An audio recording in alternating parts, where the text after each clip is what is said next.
Good evening. So we need to finish today. Apply meditation immediately at every opportunity. Right? Apply meditation at every opportunity. Seize every opportunity, every minute for your practice. That means sometimes when we are successful, we are prosperous, we are happy, then we forget Dharma. Right? So on those successful, happy, good occasions also don't forget Dharma. Because the sufferings and problems and bad news are going to come very soon.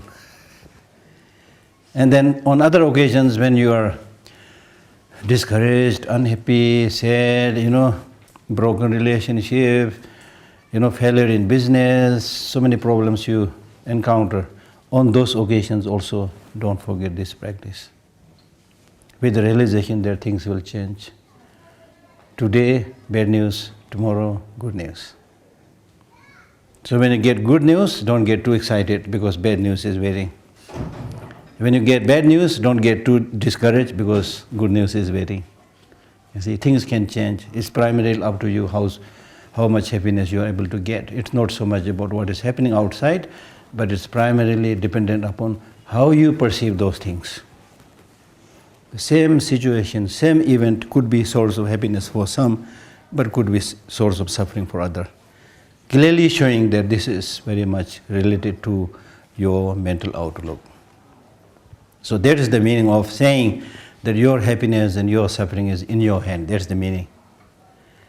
And if you don't realize this, don't know this, if you simply search peace and happiness in all the different directions, I'm not so happy here in India, I'll go to America. Stay for some time, America is not so good, go to Europe. Europe is also not so good, go to Japan. You keep on changing places. Grass is greener on the other side. But when you reach there, look back, oh, what happened? It's actually greener on the side where I was staying earlier. You see, it's like that. So it's dependent upon your mind. So therefore, in all situations, apply meditation immediately at every situation, every opportunity. Right? Sometimes you stay in big cities, sometimes you stay in small villages, sometimes you go with nice people, sometimes you go with bad people. Whatever be the situation, your mental perspective should be such that you don't forget these realities, these mind training practices. It's not that today you seem to be believing in Buddha, his teaching, tomorrow you hear something, then you forget. Not like that. So that faith must be developed based on knowledge. If the faith has no basis on reason and logic, then that will normally become blind faith. And that very often leads to fanaticism, fundamentalism. Right? So it must be based on reason and knowledge, common sense. Okay? So that also is saying that when you are successful, happy, don't become arrogant, don't become proud. And when you suffer, when things are not going well, don't get too discouraged. Because these are the two situations, too much up, too much down. When you get too excited, you get inflated like a balloon. You know what happens with the balloon? If you put too much air, what happens? It'll burst. See? So getting too arrogant is not good. If you get too discouraged, like the balloon, if you take all the air out, then what happens? It'll get completely deflated. Right? So don't get completely inflated, don't get completely deflated. So make sure that those changing situations should not become an obstruction to your practice. Whether it's a physical suffering or mental suffering, you should be able to accept those, endure those patiently and with understanding. Next, the supreme method is accompanied by 4 practices. So the special method, special practice that you need to do in order to transform misfortune into the path is 2 practices. The first practice is 4 practices. Okay? The supreme method is accompanied by the 4 practices. What are the 4 practices? The first practice is the practice of accumulating merit. You may want to do something good, you may want to achieve success in your practice, but if you don't have enough store of merit, you will not be successful. Because there are occasions when there are people who always are looking for a job, looking for something, but never get it. Whereas there are others who, like, as soon as they finish school, immediately they get a job. Not only they get a job, but very good job, you see. How can you explain that? In many cases, it may be dependent on situations, but in many cases it's also dependent upon what is your store of merit. We usually call it lucky fellow, you know. There's nothing called luck that is inherent, but it's very much dependent upon how much merit you have collected in the past lives and in these lives. And there are people who never get sick throughout their whole life. In the library itself, we have a Guruji, who is now 80-something, never got sick throughout his life. Not even a cough, you see. So there are people like that. And now he is very beneficial to many people, performing. People who are sick, they come to him to do ritual, you know. It's just ordinary monk. He is not proud, not arrogant, not elaborate, you see, like that. So we have him here in the library also. So there are cases like that. They did not get that health by doing exercises, jogging and all that, no. That may be important, but you see there are other cases also. Second is purifying negative deeds. Negative deeds are like pollution. For example, if your mind gets polluted, then your mind becomes unclear. So similarly, when you commit these negative deeds, it's a kind of pollution, right?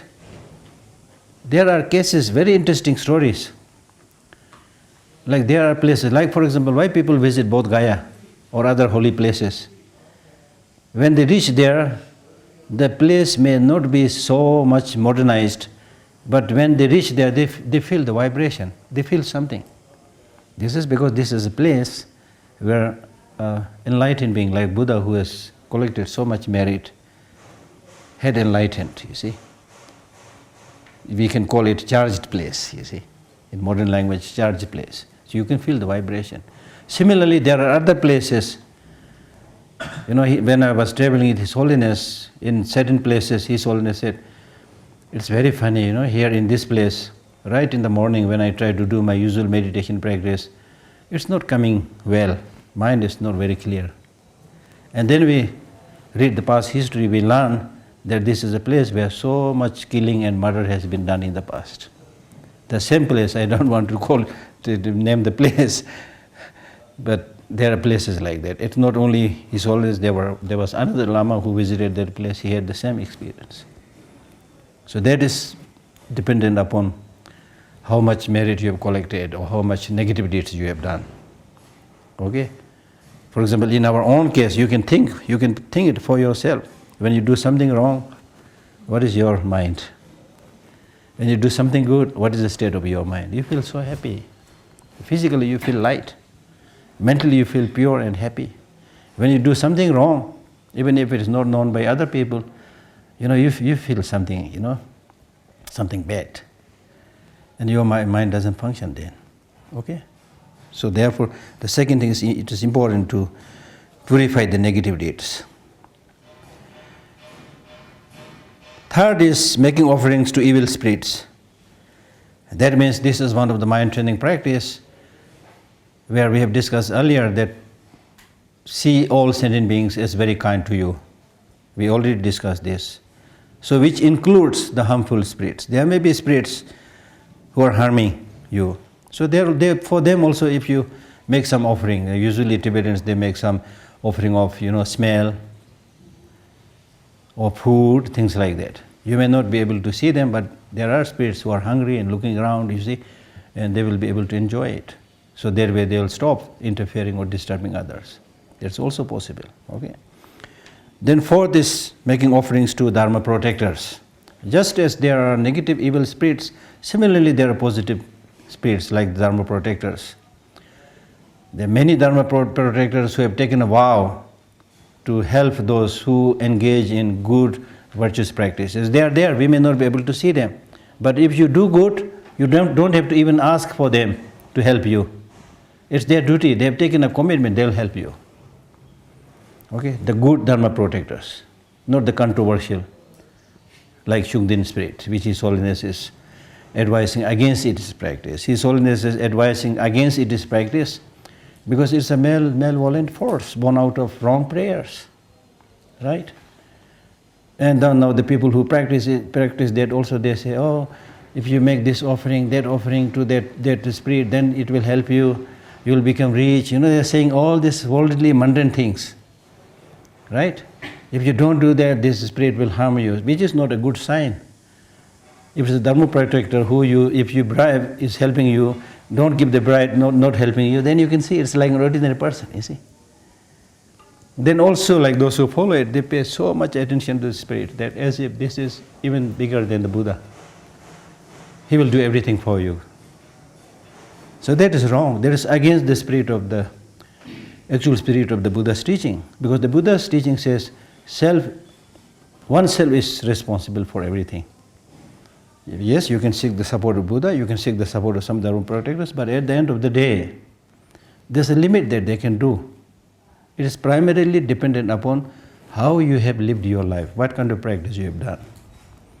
Right? So therefore, if you pay too much attention, not only to the controversial spirit, but even to other so-called holy spirits, if you think that they will do all the job for you, your job is only to go around the temple and pray for that, then everything will be done. That's absolutely wrong. It's absolutely wrong because according to Buddhism, we don't believe in a creator God who created everything, who does everything. We don't believe in that. We believe in self-responsibility. If the world has to change, we have to do it. If you want to physically be healthy or mentally healthy, you have to do the good things, you see. So this is not like casting any aspersion against any religion, but I'm simply talking about what Buddhism is about, right? Because we are professing that we follow Buddhism, so we should understand that, right? So that is important. So seeking the help and protection of the Dharma protectors.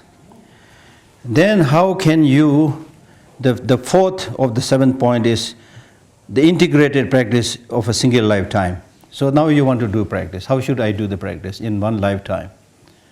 Okay? So that's what he's going to explain. In brief, the essence of the instruction is to train in the 5 powers. To train in the 5 powers. So if you ask how can you do your practice in this one lifetime, then he says do these 5 practices. The first practice is called the power of motivation. Power of motivation.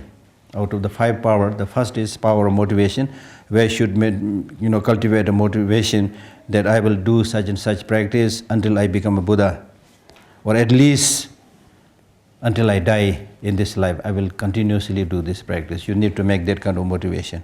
Or even if you are not able to do this, at least you should say, this year I'm going to do this practice. This month I'm going to do this practice. This day I'm going to do this practice. So make such kind of motivation every day, every month, every year, every lifetime hopefully, and then many lives to come. So that is called the power of motivation. Okay? And second is called the power of virtuous seed. Power of virtuous seed. That means to cultivate bodhicitta, which you have not cultivated, and the bodhicitta that you have cultivated must be enhanced, promoted.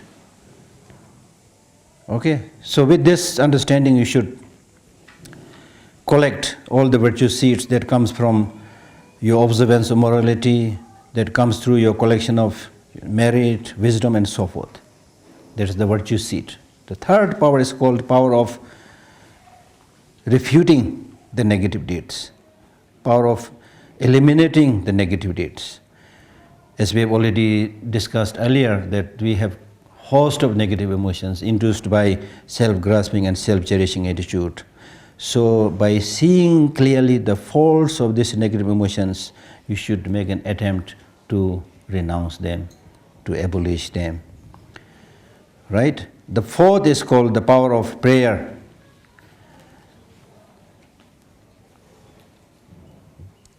Power of prayer is also very important because in a way you become what you aspire. In a way you become what you aspire. That prayer means not believing something that you just pray to that and then he will shower upon you all the blessings. Boom, there is enlightenment. Not like that. Prayer means remembering the meaning of what you are praying. Remembering the meaning of the teachings. Right? Remembering the meaning of the teachings. And in this prayer, what you reflect upon is, you reflect upon all the virtuous deeds that you have done within the samsara or beyond the samsara. Especially those virtuous deeds that you have done physically, verbally, mentally. And then pray that whatever virtue, positive deeds that have collected physically, verbally, mentally, in the past, today, or in the future, may this all become a cause to cultivate bodhicitta, which I have not cultivated. May this become a cause to further strengthen, enhance, and promote that bodhicitta. So that kind of prayer should be done. So your prayer should not be limited to, may I have a long life, may my family remain united and happy. These are very, very small prayers. Very small prayers. May I pass my exam, very small things like that, you see. So normally, when the exam is about to come, normally then you see a lot of people, bringing a bottle of tea and going to Nation Monastery or to the temple, things like that. That's good, if it makes you good, it's okay. You're not harming anybody, it's good. But that is not the real way of, making the prayer or doing dharma practice, right? Then the fifth power is called power of habituation. Now during the actual process of visualization, as we have already discussed, or even otherwise in all situations, even events, you should repeatedly practice, repeatedly get habituated with these practices. Because if you don't repeatedly do it, it will not stick in your mind. The process of gaining knowledge is threefold. Tyoba, Samba, Gomba. Thinking, hearing, thinking, meditation. In modern language it's called received knowledge. Thinking, hearing is received knowledge, which is good, but will not make much impact. The second is Samba, it's called critical insight. That you should critically judge and then you get the insight, you develop the conviction. That will take you to take you further, so that you will be able to at least have the conviction in the practice, and occasionally that will force you to do some good practices also. But still it is not embodied with yourself, it is not integrated with your life. So you need to do the third practice, which is called meditation. As I already explained, meditation is not sitting in a corner, closing eye. Meditation means involving your mind and getting habituated with the positive things. Getting habituated, especially with the positive things. Negative emotions, we don't have to get habituated. We are already habituated. We are already advanced meditators in that. Okay? So we don't need that. So obviously it is meditation on all those virtuous good practices.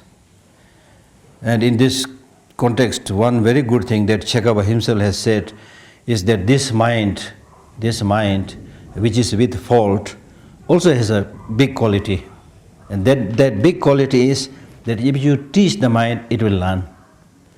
If you make the mind get habituated, it will get habituated. Okay? Although we have a lot of faults and shortcomings with our mind, but if you make an attempt, it can change. It can get habituated with good ways of life. So it's only a question of repeatedly doing it. All right? Next, the five powers themselves are the great vehicles preserved on the transfer of consciousness. Cultivate these parts of practice. So, Tikchim Phayve Damgane Tomgani Cholamchi means just as you have practiced these five powers throughout your life, is a kind of practice throughout your life. Similarly, when you are facing death, when your mind is about to transfer to the next life, so there also you should do these five practices. Okay? For example, the first is the power of virtue seed. So if you, around at the time of the death, if you recall you have done anything bad, then you should try to purify it by relying on the 4 powers, and then purify your mind in such a way so that you will have no regret to die. At the time of the death, you should not have any regret, because you have not done anything bad. You have tried to purify all the negative deeds. There should not be any regret. And I myself met some senior Tibetan, ordinary Tibetan, very interesting stories. There was a guy who was on his deathbed, very senior person, a very good craftsman. Okay, so I went to see him. After 2 days he passed. After 2 days he passed away. So he wanted to give something to the library before he passed away. So his wife just called me. So I said, "What is it?" So I just ran down and met him. So he was already skin, not thin, very thin. And then he wanted to give to me this, sculpture that he had made, that image that he's made. And he's saying, "I'm so glad you came, Geshe Lhakdor. This is what I want to offer to the library. I met His Holiness Dalai Lama, I met Karmapa, I am ready to go. I have nothing, to worry about. I have no regret, nothing." His wife was there beside him. Really, really ready. So that's it, you see. You live well, and then at the time of the death, if you have lived well, then death is like changing the cloth. You don't get fear when you change your cloth, because the death means changing the body. The mind is no death, right? So therefore there's no need to fear. So therefore all this needs a lot of understanding. Otherwise we get unnecessary fear. We suffer unnecessarily. We fear unnecessarily. So that's why Buddha is saying, don't do all these unnecessary things. Second power that you should practice at the time of the death is power of motivation. As we have explained earlier, the three types of motivation must be cultivated at this time also. Third is power of abandoning the negative deeds. Remember all the negative deeds and try to purify them. Fourth is power of prayer. And pray at the time of the death. When you're about to die, pray that just as I practice bodhicitta, so may I be able to practice this bodhicitta continuously for many lives to come, think like that. And we don't have to wait until we die, this is your regular practice. But if you have been doing this regular practice, then at the time of death it's very easy. But if you're not familiar with this practice, then if somebody comes and tries to teach you when you're about to die, it will not work. It will further disturb the mind, so don't do that. Okay? What is important is at the time of the death, let the person die peacefully.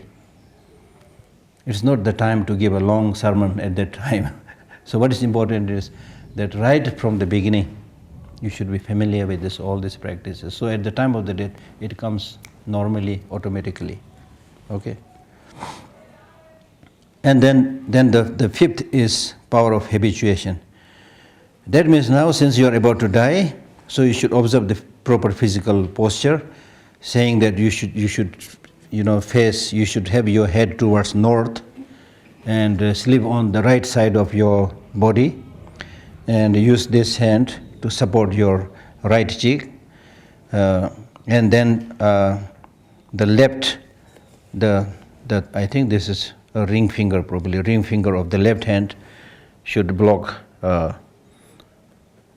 the flow of the breath of the right nostril. Sorry. This hand should be like this, and then this should block the right nostril.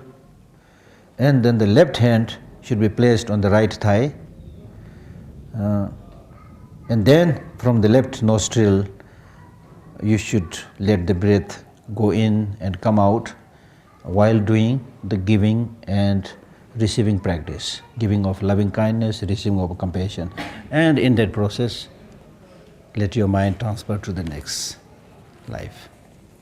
Process of transference of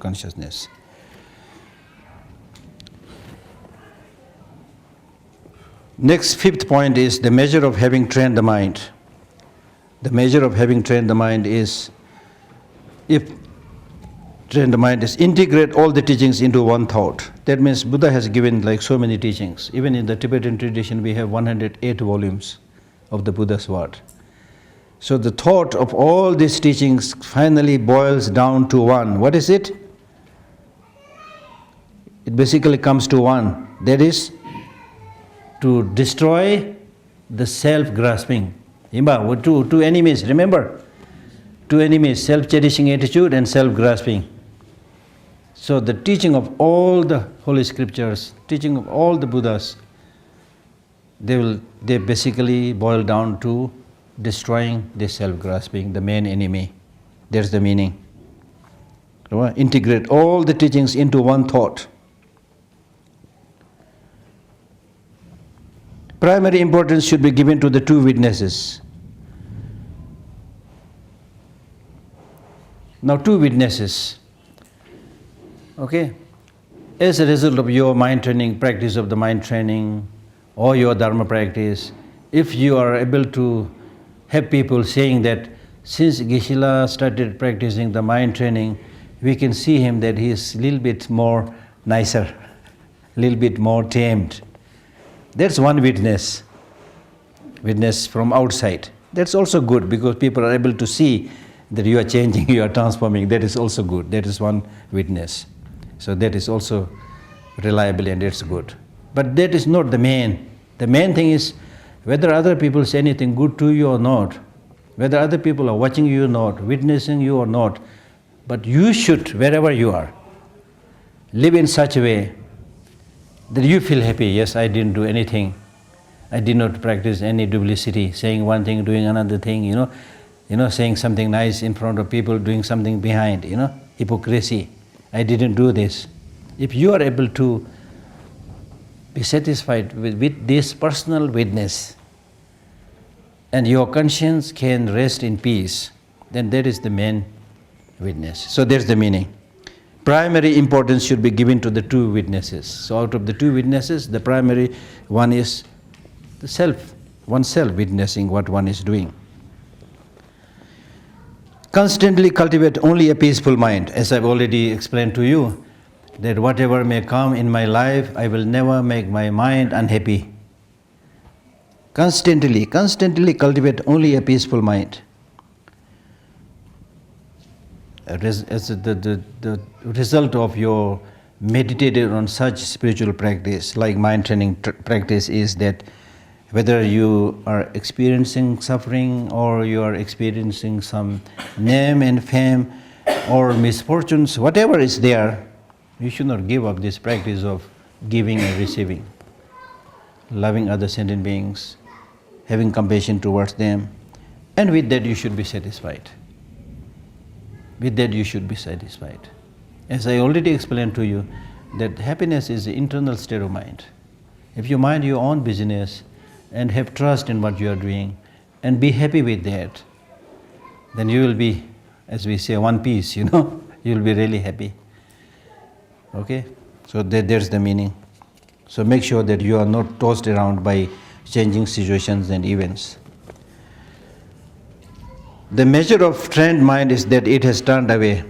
That means the measure that your mind is turned is that if it continues to practice the preliminary practices, the actual practice of conventional bodhicitta, ultimate bodhicitta, and so forth, and through that if you are able to develop some experience with yourself, and in this way, whatever be the situation, whatever be the factor, whatever be the condition, but you are able to extract the essence of this precious human life by doing these practices continuously, that is a sign that you have turned your mind from ordinary perceptions,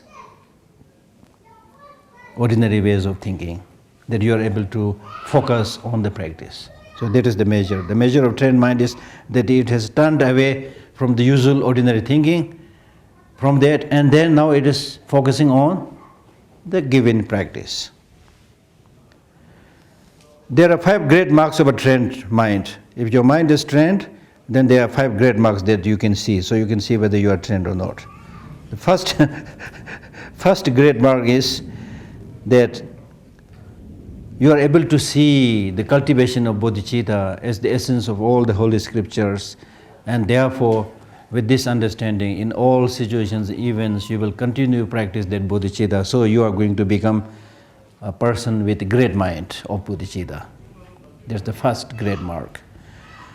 The second great thing is that you are great disciplinarian, in the sense that you have conviction in the law of causality, and thereby you refrain from committing even the tiniest wrongdoings. Thus you really follow the discipline. So in that way, you are great in the practice of that discipline. The third great mark is that greatness in terms of being able to undergo hardships.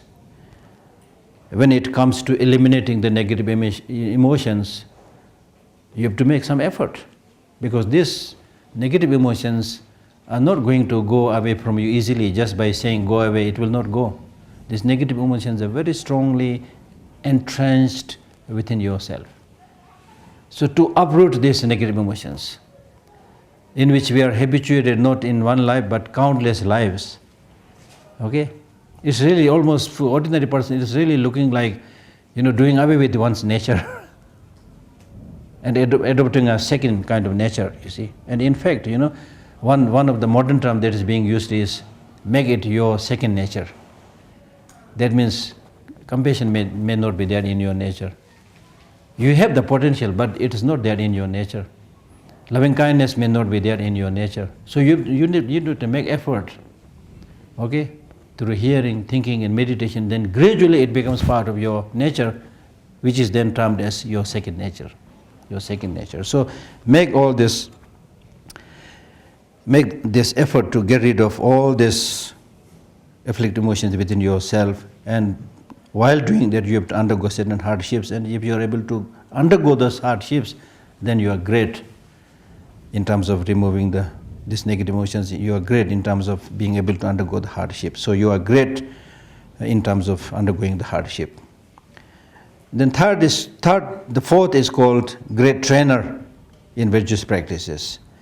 Whether it's your physical conduct, verbal conduct, and so forth, if you continuously engage in the 10 virtuous, practices or positive practices, and continuously never allow yourself separated from these virtuous practices, then you are a great trainer.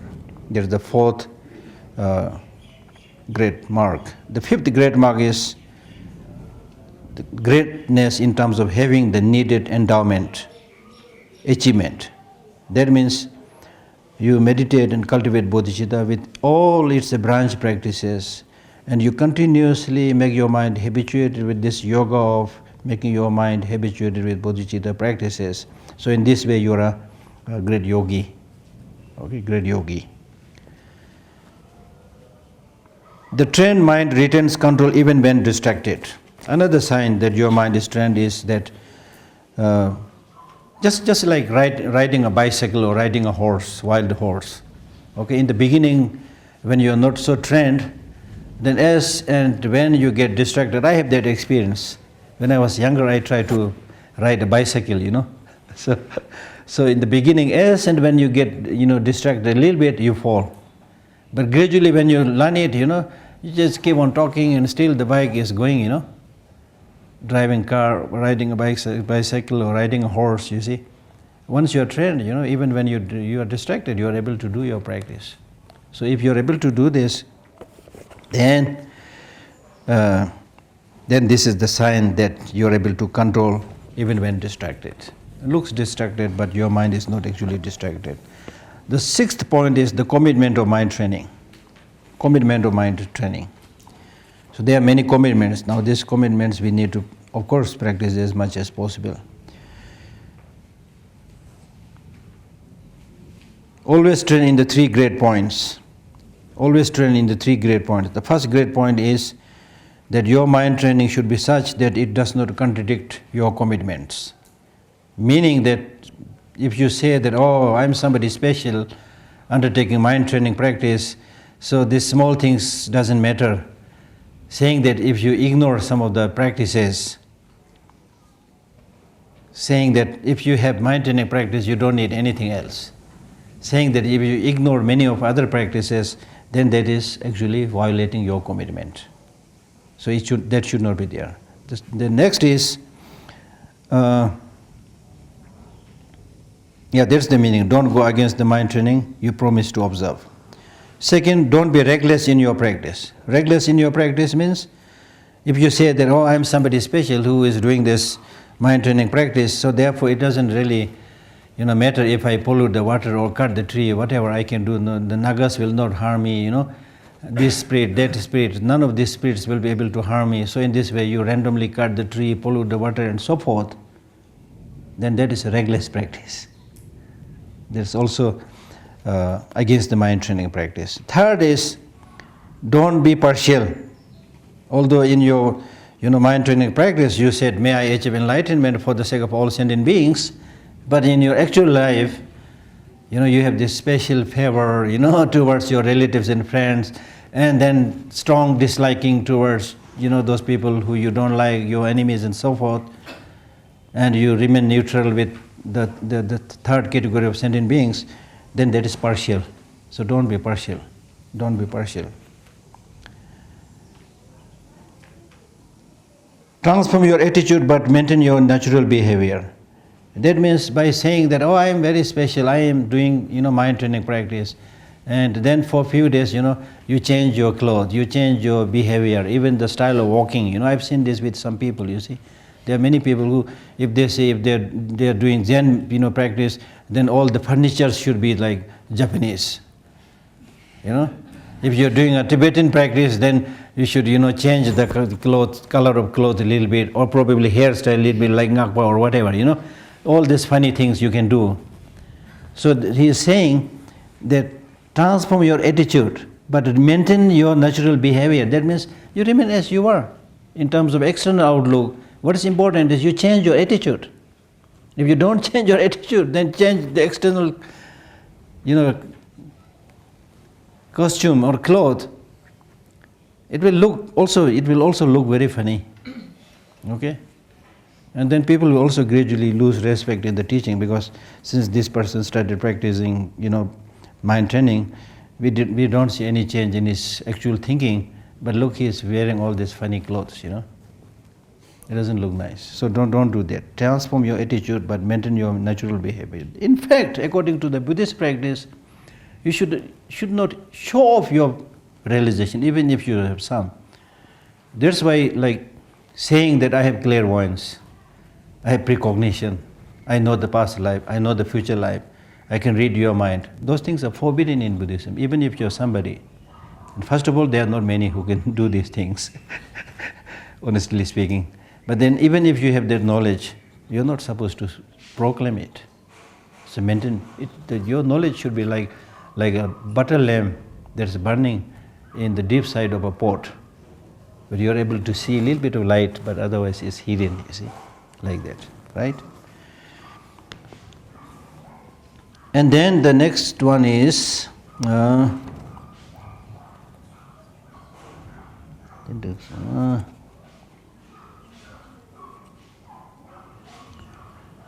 don't speak of others' incomplete qualities. Incomplete qualities means, now I'm again getting lost because there are so many different versions, but I think basically it means that since you are undertaking this mind training practice, okay, make sure that you don't highlight the shortcomings of others. Incomplete qualities could also mean that if somebody is blind, saying, oh, you the blind, oh, you the one without leg, highlighting their incomplete things. So don't highlight those things. I think that is the meaning.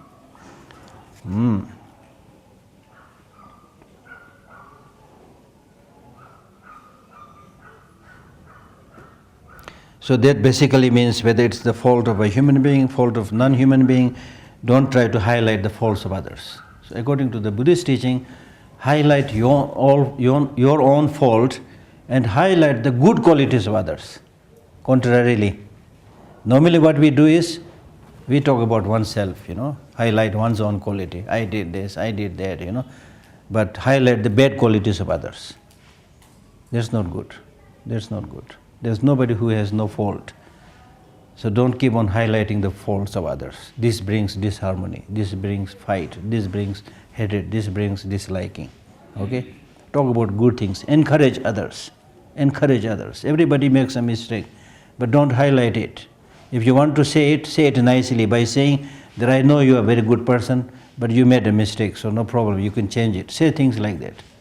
Okay? Don't say that because somebody made a mistake, oh, I know he does that, I know she does that. She is so bad, he is so bad, you see. So therefore in Buddhism, one very important practice is make a distinction between the wrongdoer and the wrongdoing. Wrongdoing must be criticized, must be discouraged, but the wrongdoer must be given an opportunity to become better. If you do that, then you will be able to improve the quality of the people. But if you don't make that distinction, because somebody made a mistake, immediately if you treat him as the black sheep of the society and ostracize that person, now how can you improve the society? And we are very clever. When oneself does a mistake, then we make the distinction. Oh, sorry, I did this mistake, I committed this mistake. Clearly saying that I am a good person, I made the mistake. Forgive me, you see. When it's done by other people, you don't make that distinction. So make a distinction. Make a distinction. Don't speak others' incomplete qualities. So whatever be the qualities. Don't concern yourself with others' business. Mind your business. That hardly needs any explanation, right?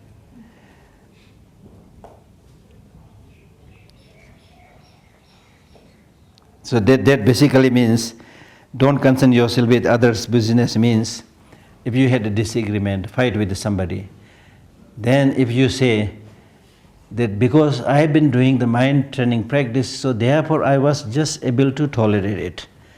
But otherwise, that person, horrible, you see. You see, you are highlighting yourself and at the same time minding other people's business. So don't do that. Don't do that, okay? That's the meaning. Train to counter whichever disturbing emotions is great. Especially in the beginning, it is impossible for us to deal with all the negative emotions. We have so many. So first of all, see which of these negative emotions has a predominant presence within yourself. If you have more anger, deal with that. Reduce it a little bit, because it is going to harm you very strongly. If you have more excessive attachment, try to reduce that a little bit. That's the meaning. Train to counter whichever disturbing emotion is greatest. Clear? Give up every hope of reward. Give up every hope of reward. That means, if you expect by doing this mind training practice, I'm sure I will get a lot of wealth in this life and a lot of wealth in the future life. In other words, if you think about all the excellent things that you think of in the samsara and expect those things to be obtained because of mind training practice, then you're expecting something wrong after doing the mind training practice. So you don't have to expect anything. Just do your practice. The result will come automatically. Even if you practice giving, don't expect, I'm giving this, please give me something, or expect something. That is mistake. Just as you give things to yourself all the time, you don't expect anything. So similarly, give others, help others, don't expect anything. If you expect, then if you don't get, you get problem. I've been doing all this to this person, look at this fellow, ungrateful, he didn't do anything to me, you see. That's the problem. And that also shows you don't actually have love towards these sentient beings. If you have genuinely love, for example, the parents, how much they do for their kids. Do they do that expecting something? Normally not so much, you see. Even if it is ordinary way of living, but if the children are able to achieve success, if they are able to flourish, they are happy. I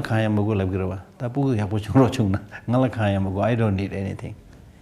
Because they have love. So the love that we are talking about is much more refined than the ordinary love. So therefore we should not expect any reward. Now you are not expecting any reward, doesn't mean there will be no reward. If you plant the seed, even if you say, oh tree, don't grow, it will grow. Right? You plant the seed and then say, don't grow, it will grow. If you just plant the seed and put all the needed facilitating factors, it will grow. Right? Give up every hope of reward. Avoid poisonous food. Avoid poisonous food means just as ordinarily if you take good food, it will improve your physical health. But if that food is mixed with poison, it will kill you. So similarly, in general, like hearing, thinking, meditation about positive virtuous practices, it's really, really important. But if it is polluted by 8 worldly concerns, that meaning that if your concern is to get famous, if your concern is that others praise you and things like that, then it's like taking poisonous food. Then it will not become a cause to become enlightened, right? Avoid poisonous food. Don't maintain misplaced loyalty. Misplaced loyalty. Now this translation also I am not so sure. I myself, the Tibetan, also not so sure. But it basically saying that if somebody has done something minor to you, if you keep it in your mind and then continuously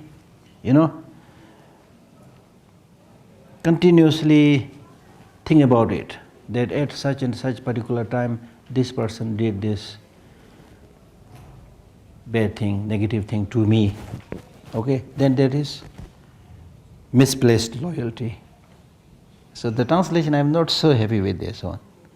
So that means, basically it means not nurturing the good way of doing things. Not nurturing, not cultivating the good way of doing things. The good way of doing things is, even if somebody has harmed you, did something wrong, just forget it. Okay? But if you remember it, that somebody has done something wrong to me continuously, then you are not nurturing, not cultivating the good ways of life. So that's the meaning. So never do that. Don't make sarcastic remarks. Sarcastic remark means saying something that really hurts other people. Tamla nongar meja meaning tumburtup sejor pekenal. The words does not have sharpness like a blade, but it can chop other people's heart into pieces.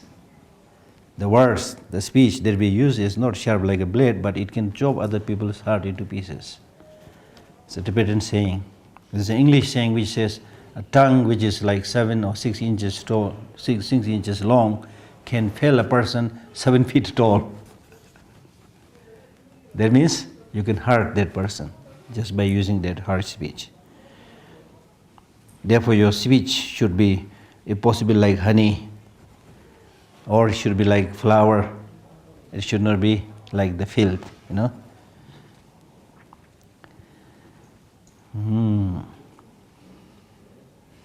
Then next is, don't lie in ambush. Don't lie in ambush means don't victimize other people. Like sometimes there are people who are very opportunistic. They look for the weakness of other people. As soon as they discover weakness, they catch it. See, this is what you're doing, you see. So that's ambushing, waiting, lying in ambush, As and when you see the weakness, you jump. This is how people, in old days, the aristocrats, they learn these things. How to control people, how to bully people. They see their weakness and then highlight that, and that the person gets like low. So don't ambush. Don't ambush. Because people, when they have done something, when they are shortage of something, then they normally feel like incomplete. Now if you seize this opportunity, seize this moment to further, discourage and bully that person, it's a big sin. It's a big sin. Okay? Don't lie in ambush. Don't strike at the vital point. Exactly same. Don't strike at the vital point. That means, again, like digging the faults of other people. So don't do that. Next is Don't burden an ox with the load of a zo.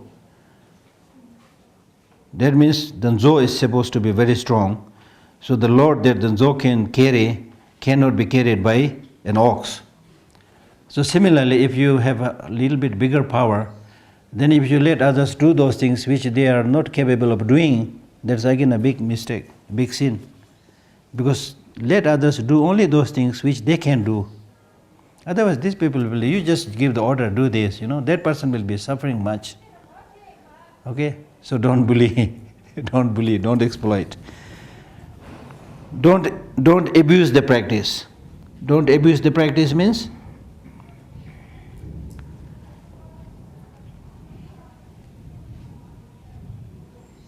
in the case of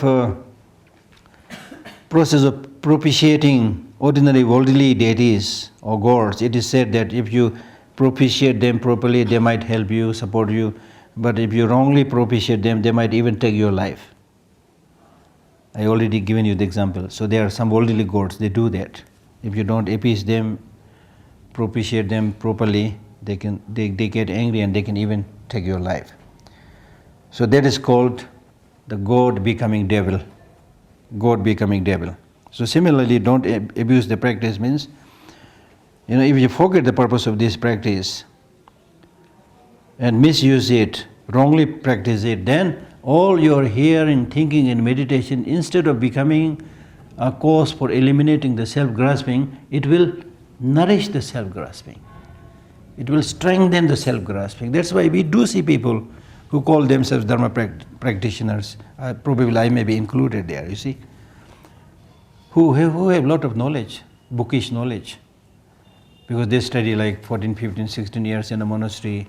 I'm not just talking about Tibetan, whoever, they might have a lot of knowledge. And that knowledge nourishes their ego, that I'm a Geshe, How dare you look at me like this? I'm a Geshe, you see. You don't look at me like this, I'm a Geshe. Huh? Really, they get puffed up. Like just as people with a lot of wealth, they get puffed up, so people with a lot of knowledge, it may be dry intellectual knowledge, but still they get puffed up. So that nourishes the self-grasping. Right? So that is called the god becoming the devil or abusing the practice. Don't sprint to win the race. Don't sprint to win the race. This is another thing that ordinary people do. But like say 3, 4 of us are doing something together. Okay? And then suddenly, at the end of the day, somebody says, okay, you people have been doing this so nicely. Now, who did this? It's done so nicely. I'm going to give a, prize or something. Then immediately you sprint. Say, I did it. You see? When there is a name to be obtained, fame to be obtained, prize to be obtained, then you run first saying, it's me who did it. Don't do that. If there is a mistake that 3, 4 of you have done, and then somebody says, who did this one? Everybody says, no, not me, no. This one, he did it, So don't do that. Don't do that. So there are some great practitioners who would always say, when such things come, they say, oh, it may be me, probably me. They accept all the blame upon themselves. You see. So don't sprint, there's the meaning. Don't turn God into devil, I already explained. Don't abuse the practice, more or less same. Don't seek others' misery as a means to happiness. See? It's very clear, you don't need any explanation. Like sometimes if there is a fire in the house, those people whose house is on fire, they are suffering, but there are others burglars who come and seize that opportunity and steal their wealth and everything. It happened in Nepal, it happened in India, many places when there was an earthquake and many people are suffering, but there are others who come to ransack everything, to loot everything. So if you have a little bit of ethical discipline, a little bit of discipline, it will be much better. I witnessed this severe earthquake, in Japan also, tsunami. At that time, I was really moved. Still these people were coming in line, They're not rushing and stealing like that. But in many places they do it. So don't seek others' misery as a means to happiness. If somebody is suffering, you will say, oh, you are suffering, come, I'll help you. And then they take advantage of that person and get the money for themselves or whatever. Many things like that. The 7th mind training practice is called the precepts of mind training. Every yoga should be performed by one. Every yoga should be performed by one. That means whether it is your, taking food or wearing clothes or living in a house, you should continuously do this yoga of mind training practice. All errors are to be amended by one means.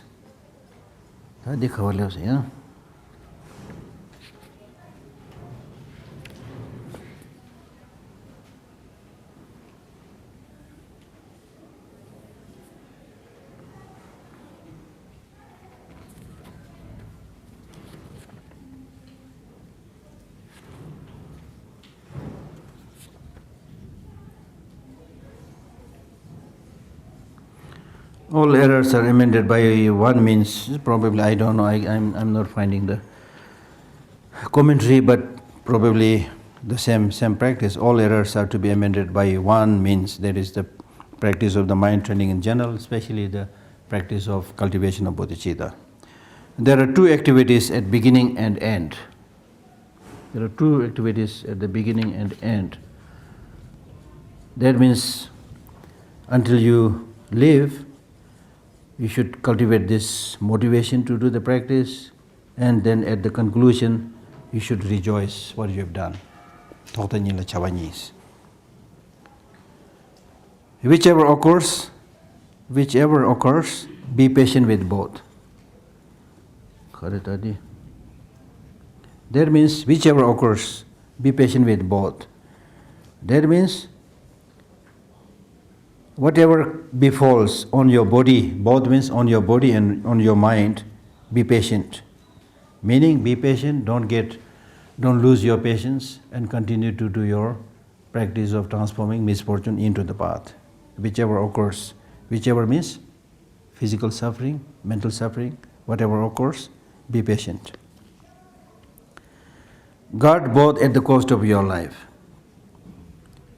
That means, both means, like if you are somebody who has received vow, then there are two kinds of negative deeds. One is called natural sins or natural negative deeds, like killing, which is natural negative deed because it is bad for people with vow and without vow, for everyone.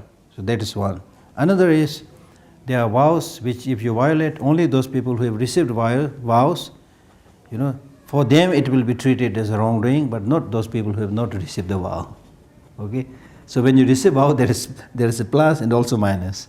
There is advantage and also disadvantage. Disadvantage, if you don't practice, there is a disadvantage. If you practice, there is a bonus. Okay? So guard both the natural negative deeds and the prohibited negative deeds at the cost of your life. Okay, I'm finishing soon, please. Train in 3 difficulties. 3 difficulty means, first of all, when negative emotions arise, you don't remember their counter forces. And in between, it is difficult to stop them. And thirdly, it is difficult to stop their continuity. So train in 3 difficulties. That's the meaning. Seek for the 3 principal causes.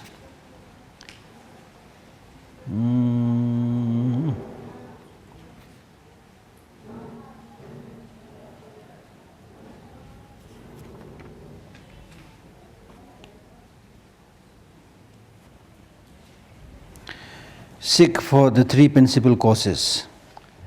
Don't let 3 factors weaken. I am not finding any of them here.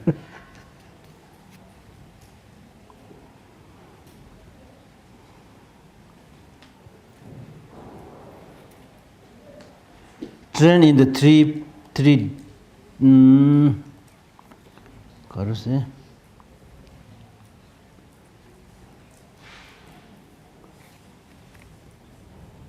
Train in the 3 difficulties that I've already explained. Seek for the 3 principal causes. That means when you engage in hearing, thinking, and meditation, you need to have first the precious human life as an internal factor, and then as an external factor, you need to have a very reliable, good spiritual teacher, And thirdly, you need the facilitating factors like food, clothing, and so forth when you do the practice. Okay? So seek for the three principal causes. Don't let three factors weaken you.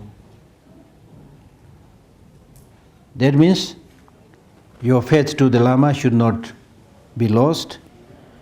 Your conscientiousness towards your precepts should not be lost. And your delight in doing the Dharma practice should not be lost. Take some, Nyamba meba namsum gom. Currentless. Value and encompassing and far-reaching practice. Value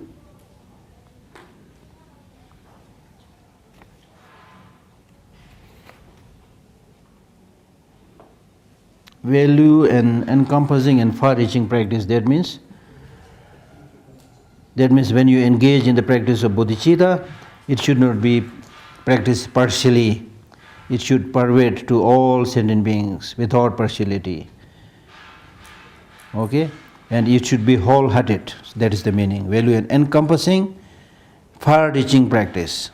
Encompassing, that encompasses, that pervades to all sentient beings. Far-reaching, that means deep from your heart.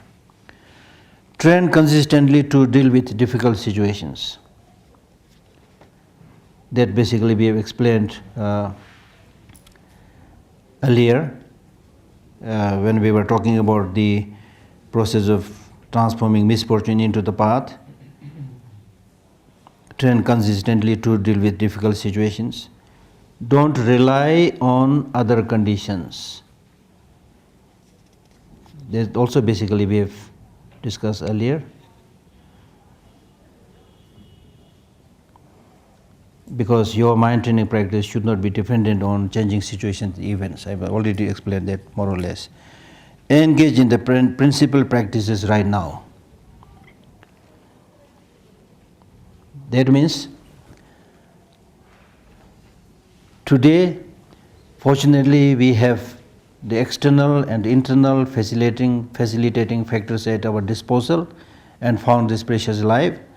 So therefore, instead of devoting all your time and energy for fulfilling the purpose of this life, you should make more attempt to fulfill the purposes for many lives to come. Engage in the principal practices right now. That is the meaning. And in that case also, you should focus more on not just talking about Dharma, but focus more on practice. That's the main practice.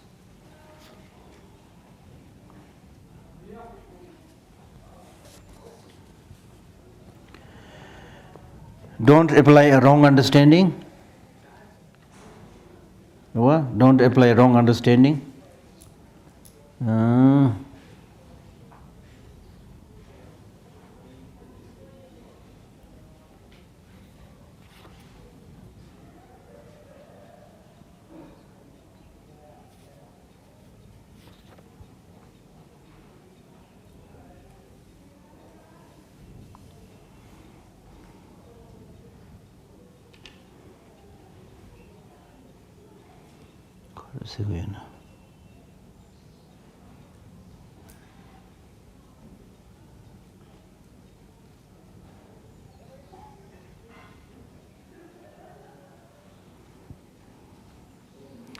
Don't apply a wrong understanding, I think means that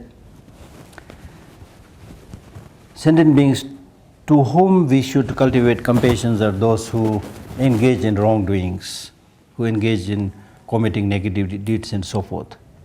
But instead of that, if you see some people engaging in Dharma practice and undergoing some hardship, facing some difficulty, then if you say, Nyingje, that's wrong understanding. That is wrong understanding. Nyingje kholo. Don't be sporadic. Don't be sporadic means for few days you practice mind training, then there is no sign. Practice unflinchingly, clear, practice continuously. Release investigation and analysis.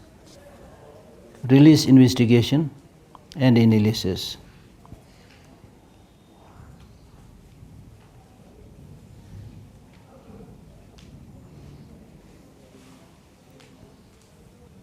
That means, as we have explained earlier, you should use all the necessary motivations and then use a rough analysis and also a more detailed analysis when you engage in hearing, thinking and meditation. That means you should analyze your motivation properly. And then if you see any wrong motivation, then eliminate them. Okay, if you find what you are doing is good, rejoice. Don't be boastful. Normally when we do a little bit of good things to others, then we highly, boast and talk about it. So don't be boastful. It is something that needs to be done. You've done it, that's good. Don't boast yourself. Okay? As if you have moved a mountain. Don't be boastful. Don't be short-tempered. That means when you are engaging in spiritual practice, dharma practice, if the respect and offering and so forth are not forthcoming, then don't get angry. Don't get short-tempered. Huh? Don't make a short-lived attempt. When you engage in meditation, you have to make continuous effort. It is not a good thing that in the beginning you work very hard and gradually the effort disappears. For first few days you forget to eat food, you are so enthusiastic in dharma practice, and as soon as you start you want to get enlightened, and after 3 days there's no sign. So that should not be the case. Don't be short-tempered. Don't make a short-lived attempt. Don't expect gratitude. Clear? Don't expect gratitude. That means you do something good to other people and then people are not appreciating, nothing is paid back, and then you start saying that it's useless to do these things for these people, I've done so much to these people, they are like ungrateful. So don't say that. Okay? Don't expect gratitude. So this is concluded with a quotation from the Geshe Chekawa, who had an experience of the awakening mind. So he stayed with Sharava for, some say 12 years, some say 14 years, practicing this mind training practice. And at the end of the day, he was so satisfied with this practice. And he says, my manifold my manifold aspirations have given rise to humiliating criticism and suffering. Okay? But having received instructions for taming the misconception of the self, even now I am so trained that even if I have to die now, I have no regret. It's a good sign of a great practitioner. Okay? So we should try our best to be like that. But as I told you already, there are so many versions and so many English translations and also Tibetan commentaries are there. So now you should, since you have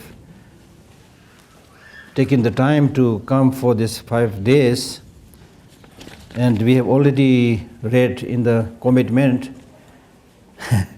don't be sporadic, don't make short-lived attempt. So it should not be a short-lived attempt. And from henceforth, I'm sure this is not first time you might have received this teaching before, but given my limited knowledge and given the time, I'm not able to explain everything, in detail. But you should seize this opportunity and moment and make a decision that you will continue to practice this as has been advised. So in order to practice, you need to get the right text. And luckily there are so many texts. The library itself published, I think, at least 2 versions of this teaching. One with a commentary by His Holiness, another commentary by Geshe Sonabrinji, and so forth. Then the Tibetan version is available in many places now. Probably Shirik Parka, this book you can buy from Shirik Parka. So read them, ask more questions, do more analysis, more investigation. Then if it is useful, practice it. If it is not useful, it is up to you to not to practice it. Thank you very much. Thank you very much. So we don't need to do a formal prayer, but as a kind of dedication, let us dedicate whatever virtue we have earned for the long life of His Holiness the Dalai Lama and all the great teachers and all the great people, good people on this earth. Good people are very, very important. Good teachers are very, very important. Then also pray that all these turmoils and problems and fights and exploitations, that you see all around the world, people are dying unnecessarily, killed unnecessarily, suffering unnecessarily. And His Holiness talks about natural disaster and man-made disaster. Natural disasters are in a way unavoidable. Man-made disasters are actually unnecessary problems. So we unfortunately have all these man-made disasters. So let us pray that at least all these problems in general, especially the man-made disasters, come to an end. And it's not enough simply to pray, but from our own side we should make an attempt not to become a contributor to the man-made disasters.